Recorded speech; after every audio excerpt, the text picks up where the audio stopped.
Two-shot, it's final. You know what's not final? The Lakers season. You know, LeBron's been in the NBA 21 years. He's made the postseason 17 times. He's been knocked out of the postseason in the first round once. It had a chance to be twice against a Nuggets team that has owned the Lakers lately. Regular season, postseason, you name it. And what a start by Nikola Jokic and Jamal Murray. They carried Denver. Look at that pass. This is a playoff game, people. And he's going behind the pack on the money. They scored 39 of Denver's 48 first-half points. But the Lakers would get big-time contributions from their two studs, LeBron and Anthony Davis. Lakers up 8. Austin Reeves to LeBron to AD. It was 13 at the break. Denver's plus 31-point differential in the third quarter this postseason tells the story. It's where they've just pulled away, grabbed leads. But this is LeBron. What a feed. What a catch by Davis. I mean, an incredible look there. And maybe a better catch. Lakers up by 15. Shortly thereafter, LeBron. Great feed from Davis that time. But Denver would get back in it. Jokic, what a one-look, one-touch feed to Michael Porter Jr. Denver down 11 after 3. And you got the sense that maybe it's deja vu all over again, except in the fourth. Odd sequence here. LeBron thinks he forces the turnover. The call on the floor is that was off LeBron. He wants Darvin Ham to challenge, but he doesn't. And while LeBron is complaining, easy layup there by Jamal Murray. So Denver's trailing only by 13. And then the next possession, Murray behind a screen, free throw line jumper, but in pain holding his calf after he makes that shot. So something to keep in mind there from the Denver perspective. Midway through the fourth, Lakers up by 14. D'Angelo Russell. Oh, what a feed to James. Baseline throwdown. LeBron needed to be great. He was great. Russell went scoreless in game 3. Here, the contested 3. He had 21 in all. Lakers up 11 in the fourth. LeBron the steal. The throwdown in the open floor. James was 14 of 23, 30 points, 5 boards, 4 assists. Jamal Murray to cut the lead to single digits, but it would not be enough. LeBron all the way to lay it up and in. The Lakers live to see another day. Here's James after the Game 4 win. What was the difference tonight that allowed you guys to finally break through? We just had better energy in the third quarter. Start the second half. They've been killing us in the third quarter. We also did a good job at the end of the second quarter by closing the quarter out. So that was good for us. Do you feel like you guys solved a piece of the Denver puzzle tonight, or is it more about you guys maintaining that high level of play through 4 quarters? No, because we're still down 3-1. So, each and every game will be its own challenge. We took care of business tonight to extend the series, but we got to be even better, next game. You had 14 points alone in the fourth quarter. Is it a conscious decision for you to take over a game, or does it just naturally happen at this point? Well, I love the fourth quarter. I understand that that's closeout time, and we haven't been able to do that versus this team through 3 games. So tonight I had an opportunity to do that, and I wanted to deliver to our team. Great game. Good luck at Game 5. All right, thank you. Yes. All right, so the Lakers survive Game 4. They avoid the sweep in back-to-back years, and with that, they snap an 11-game skid against the Nuggets and their 7-game playoff losing streak. Looking forward, the series moves back to Denver for Game 5. LA trying to make it 2 in a row. Safe to say, Nicole, they will need exceptional performances from LeBron and AD to keep it going, but they got that tonight. So we now welcome in our NBA analyst. It is Kendrick Perkins. Look, obviously the Lakers needed this win to extend the series, and it's the first time they've been able to beat the Nuggets in a very long time. The difference in this one was every time the Nuggets got close, LA had an answer. So how did they get it done?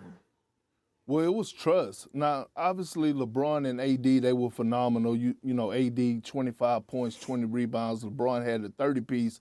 But when I'm looking at, I looked at D'Angelo Russell and Austin Reeves, and combined for 42 points, 21 points apiece. They were phenomenal. And in order for the Lakers to be able to go out there and beat the Denver Nuggets, those two guys are going to have to knock down shots. They're also going to have to finish in the paint. They're going to have to cancel out the others on the Denver Nuggets outside of Jokic and Murray, meaning Porter, meaning Aaron Gordon. If those two can continue to contribute on a consistent basis like this, then, hey, the Lakers definitely have a chance of making this a series. That is the thing, the consistency. Austin Reeves had 21. He had 22 last game, but that is the game in which D'Angelo Russell had absolutely none points. The amazing thing in this one, too, the Nuggets actually never led. So how did the Lakers keep that momentum on their side and steal another one from Denver?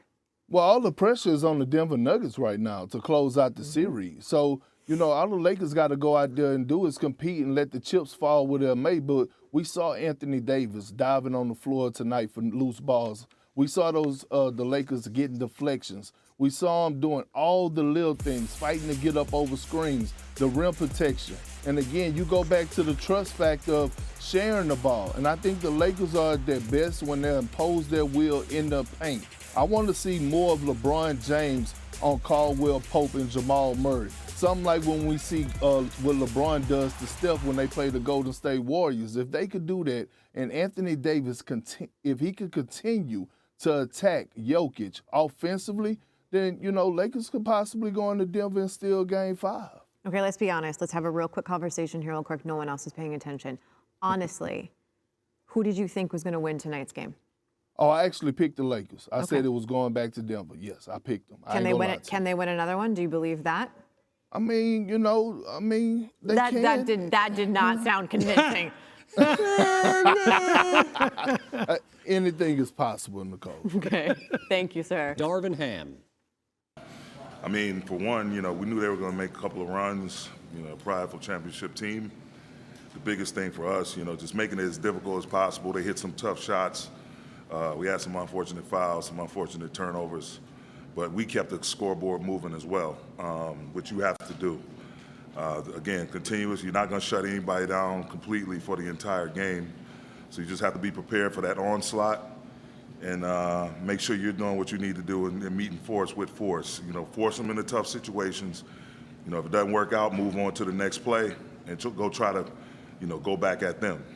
It's the first time that you've out-rebounded them in, I think, 6 games, and AD has 23 of them. What did you see from him, and how did that play into the glass overall? Totally just dominant.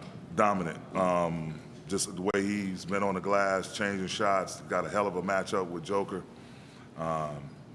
Just his focus, being that defensive catalyst, communicating. Our perimeter guys, all our guys stepped up and played well in terms of trying to control their matchup. Times where we had to switch, just be active on the backside. Got a lot of good stuff to look at film, and just got to be even better, even more perfect. Coach, with everything that happened in the game tonight, did you kind of wonder yourself, why haven't we played like this before? I mean, again, like I said pregame, we've had great stretches against this team. We've played for good segments. We just never quite put together a complete game, whether it's a whole quarter or a stretch of 7 to 8 minutes that we just kind of dropped the ball. But tonight, we just stay in the end. Our competitiveness never wavered. Our togetherness never wavered. And as I just told them, the selflessness. We found a group that made a nice little run, and it was time for certain guys to come in the game, and those guys who were coming in the game said, no, let them rock out. So that togetherness right there, that growth, and everything we discussed yesterday about being one, and, beautiful day to be alive in order to stay alive. That was the message yesterday and the message today. Just win one game. We got to refocus, recalibrate, and have that same mindset going up to Denver.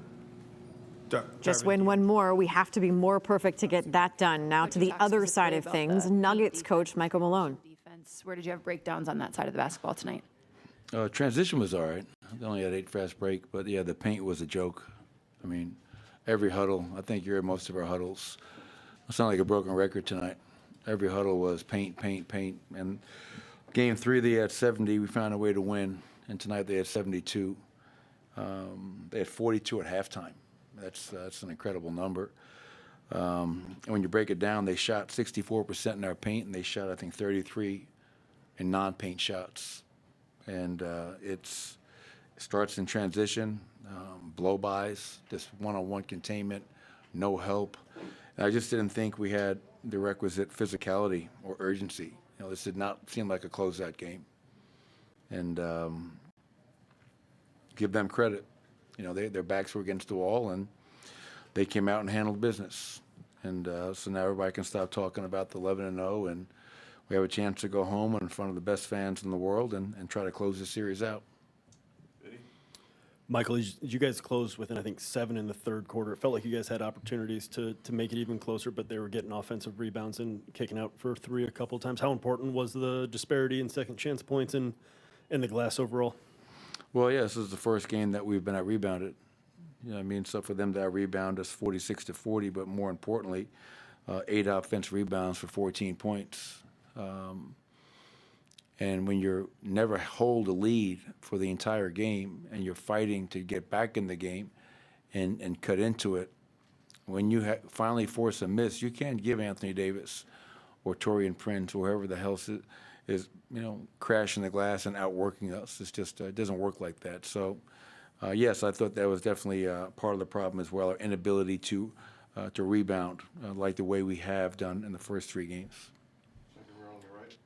Coach, you've reiterated all series. We need to get out to good starts. We need to get out to good starts, and it's something that's kind of eluded you guys for these 4 games. How much of an issue is it, and how can you guys kind of fix that?